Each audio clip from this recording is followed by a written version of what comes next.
Welcome to another installment of Last Chance Saloon Pickups, and this will be quite a quick one. So the first item I've picked up is a classic Weeble, and having done some research on these, I discovered that this type of Weeble was made by Airfix, and as such, this was a UK toy, or possibly a European toy, so meaning these were not readily available on eBay in the US, which meant this guy cost me not a great deal of money at all, in fact, but the shipping from the UK to here in New York was about 5 times the value of this guy. But to get this in my collection again, it makes me very happy and does bring back some really nice memories of childhood, although I suspect we're talking more all things 70s rather than all things 80s.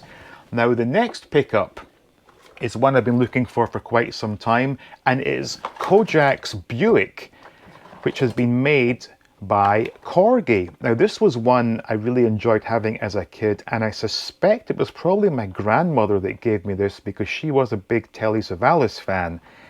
Now I don't know if it's brand new because it is missing the police badge sticker, but everything is present and correct.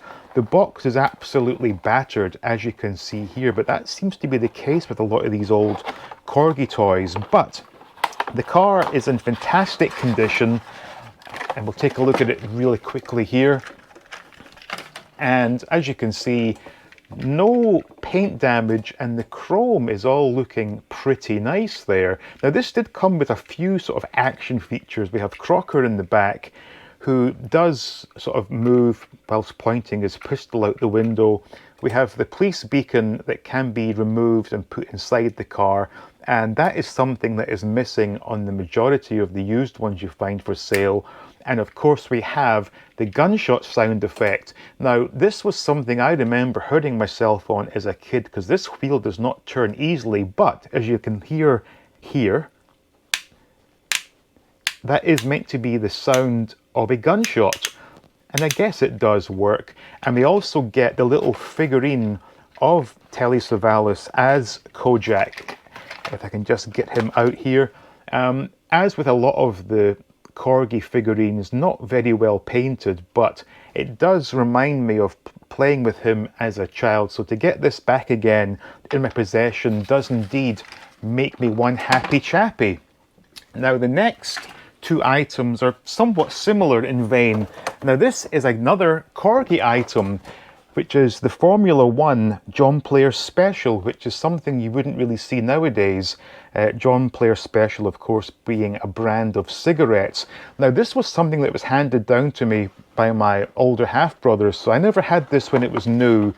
So in actual fact, the one we have here, whilst it's not new, is in a lot better condition than the one I played with as a child. And seeing this again, wow, what a thrill this has been. In fact, it's rather large. It's taking up all the shot here. So we'll bring it back a bit here. This was fantastic. Now, unfortunately, this one did not come with a little wrench that you could remove the wheels with, but that's okay because it's going to be a display item only.